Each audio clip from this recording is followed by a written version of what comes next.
네, 오늘은 맥추감사절입니다. 보리추수를 한다고 해서 맥추감사주일인데요. 이스라엘의 농사에 관한 절기가 과연 우리에게 무슨 의미가 있을까? 이런 생각들을 사실 하게 됩니다. 이 맥추감사절은 한 해의 한 복판에 서 있습니다. 우리도 한 해의 6개월을 지나고 지금 7월에 들어오는 이 시점에서 맥추감사절을 지내게 되는 것은 우리가 여기까지 온 것이 하나님의 은혜였습니다. 이것을 고백하는 시간이 맥추감사절입니다. 우리는 세상의 모든 것이 당연한다라고 생각하는 것들이 있을지라도 그렇지 않으며 하나님께서 우리와 함께 하셨기 때문에 우리가 하나님의 은혜로 여기까지 왔음을 고백하게 되는 저와 여러분의 삶이 되기를 간절히 기도합니다. 영색교회의 담임이셨던 고 김종수 목사님이라는 분이 계셨습니다. 그분은 교인들에게 천국 방언을 가르치셨습니다. 천국 방언이란 무엇일까? 그 방언의 내용은 이것이었습니다. 고맙습니다. 감사합니다. 미안합니다. 죄송합니다. 반갑습니다. 사랑합니다. 믿겠습니다. 이것이야말로 천국의 방언입니다. 이렇게 가르치셨습니다.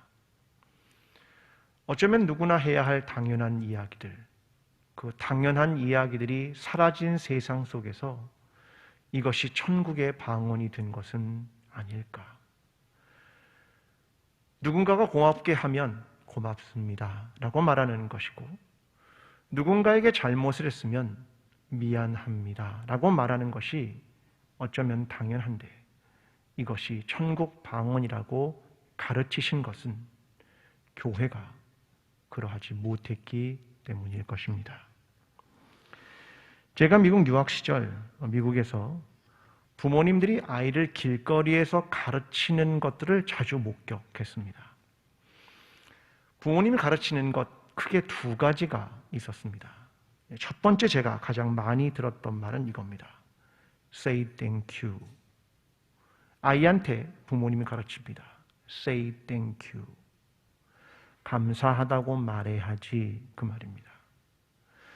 길을 가다가 어느 어른이 머리를 쓰다듬어 주면, 작은 사탕이라도 주면 부모는 아이에게 반드시 이렇게 말합니다. Say thank you. 감사하다고 말해야지. 어린아이의 작은 일들, 작은 것에도 감사할 줄 아는 마음을 가져야 한다. 이것이 부모가 자녀를 가르친 것입니다. 두 번째 가르치는 것을 자주 목격했습니다. 두 번째 가르침은 이거였습니다. Say sorry. 미안하다고 말해야지. 길을 가다가 누군가가 어깨를 툭 칩니다. 그럼 부모님이 자녀에게 말합니다. Say sorry. 미안하다고 말해야지. 내가 작은 일 하나를 잘못했더라도 미안하다고 말해야지. 이것을 가르치는 것을 자주 목격하게 되었습니다. 과연 우리는 어떠합니까? 오늘 우리는 감사한 것은 감사합니다. 이렇게 말하고, 미안한 것은 미안합니다. 이렇게 말하고 있습니까? 어린아이 때는 그런 것을 배우지만 어른이 되면 누군가가 나에게 작은 선물을 주면 선물의 크기를 보곤 합니다. 그리고 내가 그것을 받는 것이 너무 당연하다고 생각하고 감사하다고 말하지 않는 경우가 있습니다. 길거리를 가다가 누구와 푹 하고 부딪혀도 생각합니다. 사람이 많아서 어쩔 수 없었지. 그래서 사람들은 미안하다라고 말하지 않습니다. 여러분, 어쩌면 이것은 그리스도인까지 갈 필요가 없습니다. 인간이면 당연히 해야 하는 말은 감사합니다. 미안합니다. 그렇게 말하면 되는 것입니다. 우리의 공동체가 과연 천국의 방언을 무엇라고 생각할 것인가? 우리는 감사합니다, 미안합니다, 이런 이야기를 자연스럽게 하고 있는가? 그것을 깊이 생각해 보게 되기를 바랍니다. 오늘 본문은 감사에 대한 이야기입니다. 어느 날 예수님께서 예루살렘으로 가고 계셨습니다. 여정 중에 사마리아와 갈릴리 사이로 지나가셨는데 한센병 환자 10명이 저 멀리서 예수님께 큰 소리로 지릅니다. 예수 선생님이여, 우리를 불쌍히 여기소서. 주님은 그들을 보시고 이렇게 말씀하셨습니다. 가서 제사장들에게 너희 몸을 보이라. 그들 모두는 길을 가다가 나음을 입게 되었습니다.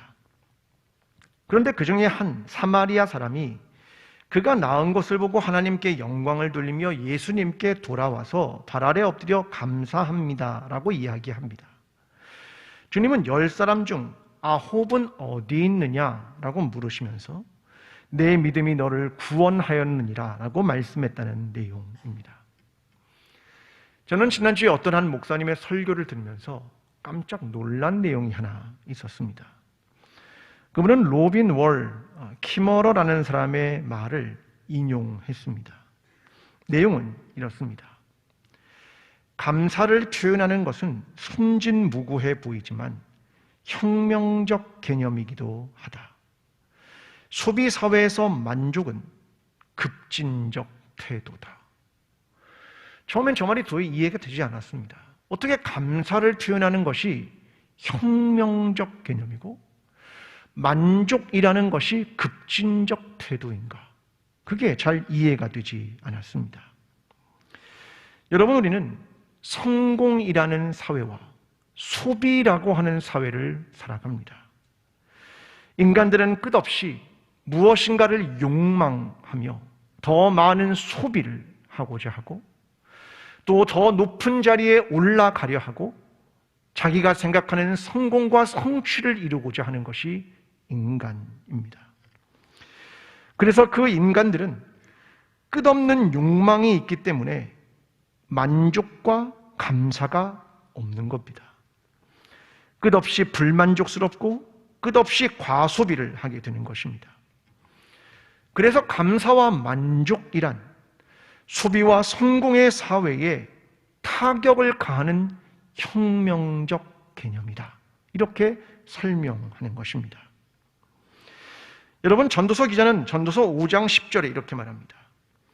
은을 사랑하는 자는 은으로 만족하지 못하고 풍요를 사랑하는 자는 소득으로 만족하지 아니하나니 이것도 헛되도다. 여러분은 소비에, 여러분의 소득에 만족하십니까? 조금만 더 있었으면 좋겠다고 생각하지 않으십니까? 여러분, 만족이란 참 어려운 개념 같습니다. 잠언 기자는 인간의 끝없는 욕망에 대해서 잠언 30장 15절에 이렇게 말합니다. 거머리에게는 2 딸이 있어 다오다오 하느니라. 족한 줄을 알지 못하여 족하다 하지 아니하는 것 서너시 있나니 곧 스올과 아이 베지 못하는 태와 물로 채울 수 없는 땅과 족하다 하지 아니하는 불이니라. 거머리 2마리가 있는데 계속해서 다오, 다오, 주십시오, 주십시오 이렇게 말한다는 겁니다. 도저히 족한 줄로 알지 못하는 것들이 있다. 스올, 지옥이다. 수많은 사람들이 죽어가도 여전히 부족하다. 아이를 베지 못하는 태와 물로 채울 수 없는 땅과 모든 것을 태우는 불, 그 모든 것에 가지고 있는 특징은 만족 없음이라는 것이란 말입니다. 여러분, 이럴 때 우리는 감사하지 못하고 있는 것입니다. 오늘 우리의 삶에 여러분은 감사하고 있으십니까? 이런 생각을 가지고 오늘 본문을 깊이 살펴보겠습니다. 먼저 본문 13절과 14절의 말씀입니다. 소리를 높여 이르되 예수 선생님이여 우리를 불쌍히 여기소서 하거늘 보시고 이르시되 가서 제사장들에게 너희 몸을 보이라 하셨더니 그들이 가다가 깨끗함을 받은지라. 지금 10명의 한센병 환자에게는 너무나 큰 간절함이 있었습니다. 그들이 왜 간절할 수밖에 없냐면 단순히 몸의 질병 때문만은 아닙니다. 이유는 한센병 환자는 누구와도 접촉할 수 없는 사람으로 사회가 인정했기 때문입니다. 율법은 한센병 환자는 옷을 찢고 머리를 밀고 손으로 윗입술을 가리고 부정하다라고 외쳐야 했습니다. 왜냐하면 다른 사람이 그들과 가까이에서는 안 됐기 때문에 그런 것입니다. 여러분, 이 말은 단순히 병의 문제를 넘어서서 가족과 사회와 단절되어 있다라고 하는 것을 의미하는 것입니다. 아니, 그를 넘어서서 신앙적으로는 이렇습니다. 하나님의 진노를 받은 사람들이라고 말하는 것이 한센병 환자들이었습니다. 그들은 자기의 몸의 병뿐 아니라 가족과의 관계의 단절과 사회와의 관계의 단절과 하나님과의 관계의 단절을 경험하고 있었기 때문에 그들은 간절할 수밖에 없었습니다. 우리를 고쳐주십시오. 우리를 고쳐주십시오. 이것이 그들의 간절함이었습니다. 그런데 간절함이 해결되었다고 가정을 해봅니다. 그 이후에는 보통 무엇이 찾아옵니까? 간절함은 시간이 지나면 퇴색되기 일쑤입니다. 여러분은 지금 간절한 기도가 있으십니까? 건강의 문제, 재정적 문제, 관계의 문제, 자녀의 문제. 여러분, 간절함이 생길 때마다 어떤 일들을 하십니까? 기도하십니까? 금식하십니까? 부르짖으십니까? 그런데 사람들은 보통 어느 날 이 간절함이 성취가 되면 사람들은 당연하게 생각합니다. 마치 별것 아닌 문제라서 건강이 해결된 것처럼, 내가 운이 좋아서 재정적 문제가 해결된 것처럼, 시간이 그냥 흘러서 관계의 문제가 해결된 것처럼 말입니다. 그 표현이 오늘 14절에 등장합니다. 가서 제사장들에게 너희 몸을 보이라 하셨더니 그들이 가다가 깨끗함을 받은지라. 그들이 제사장에게 가다가 그 길 위에서 그냥 깨끗함을 받은 것이었습니다. 그러니 당연하게 생각했을지도 모릅니다. 오히려 예수님께서 그들에게 안수하셨다면, 그들의 환부에 손을 대셨다면, 뜨겁게 기도하셨더라면 그들은 주님 때문에 나았다고 생각할 것이었습니다. 그런데 그들은 길을 가다가 깨끗함을 받자 마치 자신들의 치유가 당연하게 찾아온 것처럼 생각했습니다. 여러분, 세상에 당연한 것이 있을까요? 아침마다 해가 뜨는 것이 당연합니까? 부모님이 주시는 사랑이 당연했을까요? 내가 호흡하고 숨을 쉬는 것이 당연한 겁니까? 아닙니다. 코로나19의 상황은 세상에 당연한 것은 없다. 그걸 우리가 절절히 깨닫고 있는 것 아니겠습니까? 우리가 숨을 쉬는 것이 자유로웠던 것이 당연하지 않았었다. 누군가의 은혜였다. 이걸 경험한 것이 아니겠습니까? 여러분, 그리스도인들이 착각하는 것이 있습니다. 하나님이 우리를 사랑하는 것이 당연하다고 생각합니다. 하나님이 마치 사랑의 기계인 것처럼, 사랑의 무생물인 것처럼, 사랑의 비인격적인 것처럼 우리는 그것이 당연하다고 생각합니다. 아니요, 그렇지 않습니다. 저와 여러분이 구원을 받게 된 것은 우리의 죄를 보시고 그때마다 돌이키시며 후회하신 하나님 때문에 우리가 구원을 받게 된 것입니다. 여러분, 하나님께서 인간을 향해 수천 년 동안 인내해 주셨기 때문이고, 예수 그리스도가 수많은 환자들이 찾아왔을 때 그의 넘치는 긍휼로 그 사람들을 바라보셨기 때문입니다. 결국 그가 십자가를 지셨기 때문에 우리가 구원을 얻게 된 것입니다. 세상에 당연한 건 없습니다. 예수 그리스도께서 십자가에서 이런 말씀을 하셨습니다. 아버지, 저들을 사하여 주옵소서. 자기들이 하는 것을 알지 못함이니이다 하시더라. 그들이 그의 옷을 나눠 제비를 뽑을세. 주님께서 십자가에서 말씀하십니다. 아버지, 저들을 사하여 주옵소서. 자기들이 하는 것을 알지 못함이니이다. 하나님은, 하나님의 행동은 인간의 죄를 용서하시기 위해 십자가를 지는 행동을 하신 겁니다. 그런데 그 십자가 아래에서 인간들은 뭘 하고 있었습니까? 그의 옷을 제비 뽑자. 그 예수의 옷을 나눠 갖자. 그 이야기가 십자가 아래에서 인간들이 했던 이야기였습니다.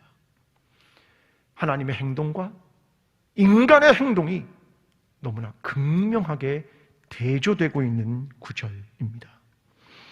이것이 인간들의 군상입니다. 여러분, 세상에 당연한 것은 없습니다. 누군가의 희생과 누군가의 기도와 누군가의 인내와 누군가의 긍휼로 여기까지 온 것입니다. 여러분, 예레미야가 고통 중에 깨달은 것을 노래합니다. 예레미야애가 3장에 이렇게 말합니다. 내 고초와 재난, 고쑥과 담즙을 기억하소서. 내 마음이 그것을 기억하고 내가 낙심이 되오나 이것을 내가 내 마음에 담아 두었더니 그것이 오히려 나의 소망이 되었사옴은 여호와의 인자와 긍휼이 무궁하심으로 우리가 진멸되지 아니함이니이다. 이것들이 아침마다 새로우니 주의 성실하심이 크시도소이다. 예레미야의 노래는 이것입니다. 내 고초와 내 아픔으로 내가 낙심하게 되었습니다. 그런데 가만히 보니 이것이 나의 죄였습니다.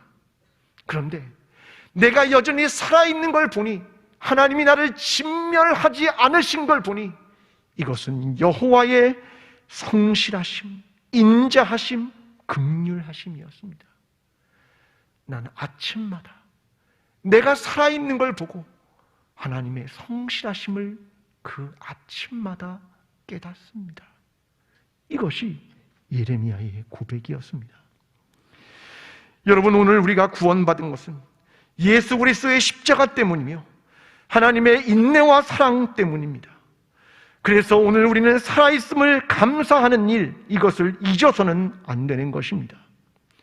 예수 그리스도의 은혜와 하나님의 사랑과 성령의 교통하심이 오늘 우리를 구원하시며 이끌고 계시다는 사실을 기억하며 하나님 앞에 감사하는 삶을 매일 이루며 살아가는 저와 여러분의 삶이 되기를 간절히 기도합니다.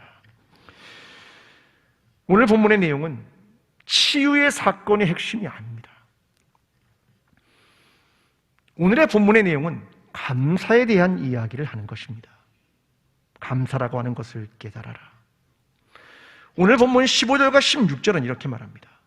그 중에 한 사람이 자기가 낳은 것을 보고 큰 소리로 하나님께 영광을 돌리며 돌아와 예수의 발 아래 엎드려 감사하니 그는 사마리아 사람이라.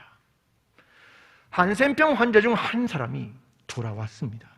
그는 사마리아 사람입니다. 당시 유대인들은 그들을 쿠팀이라고 불렀습니다. 그들은 다른 외부에서 온 사람들과 혼혈된 사람이고, 그래서 그들은 유대인이 아니다. 그렇게 경멸했던 사람들이 바로 사마리아 사람들입니다. 그런데 감사를 표현한 건 유대인이 아닙니다. 사마리아인이었습니다. 유대인이 그렇게 무시하고 경멸했던 사마리아 사람이 돌아왔습니다. 여러분, 상상을 해보십시오. 한센병 환자로 있을 때는 마을 밖으로 쫓겨납니다. 본인들끼리 거기서 살아갑니다. 여러분, 모두가 한센병 환자일 때는 내가 유대인이냐 사마리아인이냐가 중요하겠습니까? 아니요. 모두 다 한센병 환자이고 모두가 사회로부터 배척당한 사람인데 그거 하나도 중요하지 않습니다. 그런데 회복되자 그게 중요한 이슈로 떠오른 겁니다. 유대인이냐? 사마리아인이냐? 여러분, 한센병 환자를 고친 내용은 누가복음 5장에 이미 기록되고 있습니다. 누가가 이것을 다시 기록할 필요가 없습니다. 고쳤다. 그게 아니라 오늘 본문은 감사에 대한 이야기로 끌고 가고 있는 것입니다. 14절에 이렇게 말합니다. 부시고 이르시되 가서 제사장들에게 너희 몸을 보이라 하였더니 그들이 가다가 깨끗함을 받은지라. 주님은 제사장에 가서 너희 몸을 보여라 이렇게 말합니다. 보통 한센병이 나으면 그들은 제사장에 가서 그 판단을 받기 위해 가는 것, 이것이 율법이었습니다. 그런데 이 부분에서 하나의 상상을 해보게 됩니다. 자, 제사장을 만나려면 성전으로 가야겠지요. 자, 그러면 그들은 어디로 갔겠습니까? 예루살렘 성전. 그런데 사마리아 사람은 어디로 갔겠습니까? 예루살렘이요? 아닙니다. 그는 그리심산으로 갔을지도 모릅니다. 그런데 문제는 기원전 129년 유대인 하루카누스에 의해서 사마리아의 성전이 철저하게 파괴되었습니다. 이 말은 사마리아인에겐 성전이 없었습니다. 자기가 갈 수 있는 성전이 없었습니다. 여러분, 어쩌면 그래서 돌아올 수밖에 없었는지도 모르겠습니다. 왜요? 갈 곳이 주님밖에 없기 때문에 그렇습니다. 더 이상 가서 제사 드릴 곳이 없고 거기에 제사장을 만날 수도 없고, 그래서 갈 곳이 예수님밖에 없었기 때문인지도 모르겠습니다. 여러분, 요한복음 4장에 사마리아인이 예수님을 향해 질문이 있었습니다. 우리 조상들은 이 산에서 예배했는데 당신들의 말은 예배할 곳이 예루살렘에 있다 하더이다. 예루살렘입니까? 그리심산입니까? 어디로 가야 합니까? 이 질문을 한 적이 있었습니다. 근데 주님이 요한복음 2장에서 이런 말씀하신 적도 있었습니다. 너희가 이 성전을 헐라 내가 사흘 동안에 일으키리라. 너희가 이 성전을 헐어버려라. 사마리아의 성전은 이미 무너졌고 예루살렘의 성전도 껍데기다. 하나님의 영광과 임재가 머물지 않은 껍데기다. 그렇다면 무엇인가? 참 성전, 그건 예수 그리스도 이외에는 없다. 그것을 말씀하시는 것 아니겠습니까? 여러분, 한센병 환자들이 가야 할 성전이 어디냐면 사실은 예수 그리스도가 아니었겠습니까? 여러분, 그들이 깨달은 것, 그것이 무엇이겠습니까? 그들은 성전에 가는 것, 제사장을 만나는 것, 그것이 아니었습니다. 사마리아인처럼 하나님과 예수 그리스도 때문에 나은 것을 깨달아야 했고, 그것이 본질임을 잊어서는 안 됐습니다. 오늘 우리는 둘 사이의 선택의 문제에 늘 서 있습니다. 유대인이냐? 사마리아인이냐? 감사하지 않는 사람이냐? 감사하는 사람이냐? 오늘 본문 11절은 이렇게 말합니다. 예수께서 예루살렘으로 가실 때에 사마리아와 갈릴리 사이로 지나가시다가, 이 위치는 대단히 의미가 있는 위치입니다. 주님이 예루살렘으로 가는 여정을 가는데 지금 서 있는 위치가 어디냐면 사마리아와 유대 사이에 서 있습니다. 어디로 갈 것인가? 어떤 곳을 선택할 것인가?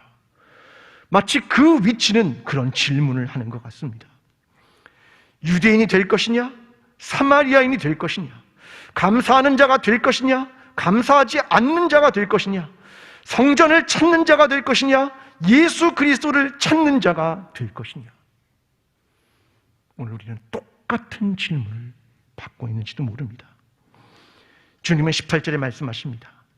이 이방인 외에는 하나님께 영광을 돌리러 돌아온 자가 없느냐 하시니. 여기서 이방인이라는 말은 헬라어로 알로게네스라는 말입니다. 이스라엘 집에 속하지 않은 종교적으로 다른 족속의 사람, 아무런 믿음과 신앙도 없는 사람, 그는 돌아와 감사했다. 여러분 자신이 있으십니까? 성경엔 정말로 두려운 말씀이 있습니다.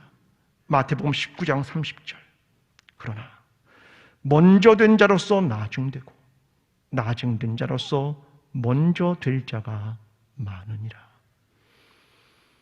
여러분 자신 있으십니까? 이방인이 구원을 받았습니다. 감사한 자가 구원을 받았습니다.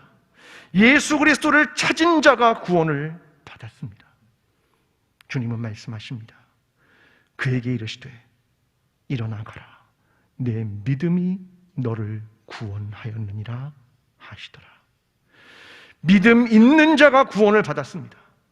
9명은 치유를 경험했지만 한 명이 구원을 받았습니다.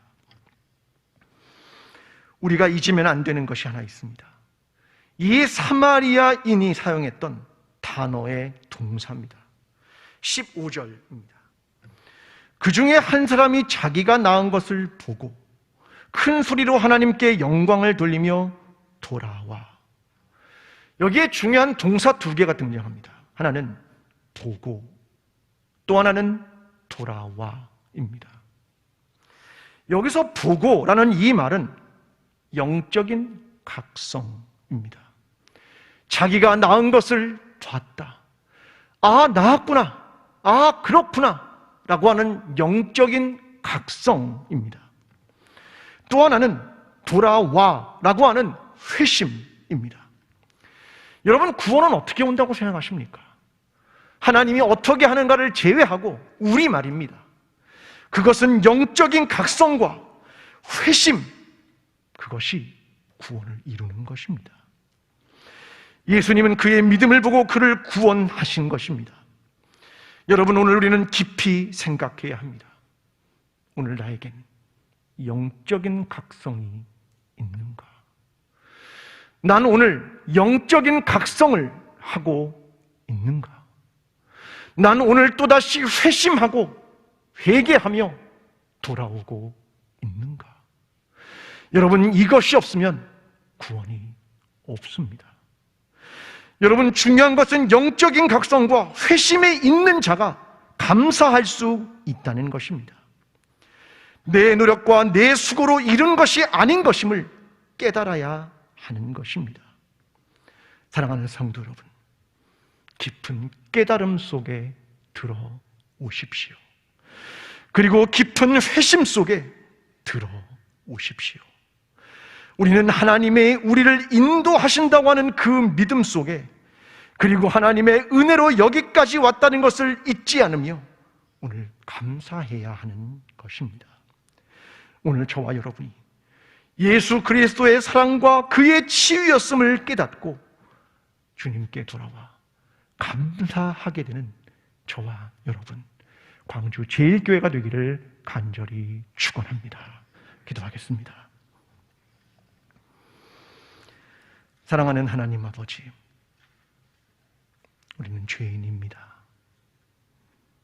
우리는 그 사랑을 받을 만한 가치가 있는 사람이 아닙니다. 하나님, 오늘 우리의 죄를 각성하며 주님 앞으로 다시 나아갑니다. 하나님 앞에 다시 용서를 구하며 다시 하나님의 은혜를 간구합니다. 주님, 선택의 기로에서 하나님을 선택하며 하나님의 뜻을 구하며 참된 각성과 회심으로 나아가는 우리의 삶이 될 수 있도록 주님 역사하여 주시옵소서. 예수 그리스도의 이름으로 기도합니다. 아멘. 사랑하는 광주제일교회 성도 여러분, 세상에 당연한 것은 없습니다. 우리가 여기까지 오게 된 것은 하나님의 은혜이며 사랑과 희생 때문이었습니다. 그래서 우리는 감사를 잊으면 안 됩니다. 한 사마리아인을 기억하십시오.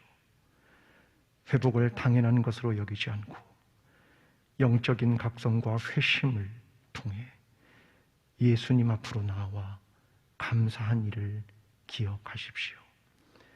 한 주간 영적인 각성과 회심으로 다시 예수 그리스도 앞으로 겸손하게 나아오십시오. 그래서 하나님께 감사하며 회복을 이루는 그리스도인이 되십시오. 선하신 하나님께서 우리 교회와 함께 하실 것입니다. 이제는 우리를 위해 자신을 기꺼이 십자가에 내놓으신 예수 그리스도의 은혜와 하나님 아버지의 끝없는 인내와 사랑과 성령님의 인도하심이 한 사람의 사마리아인처럼 주님 앞으로 나아오며 세상의 탐욕과 성공의 가치로부터 하나님 나라의 만족과 감사로 살아가기를 원하는 하나님 앞에 머리 숙인 모든 예배자들의 머리 위에 회복을 갈망하는 광주 제일교회 위에 나라와 민족 위에 지금부터 영원까지 함께 하시기를 간절히 축원하옵나이다. 아멘.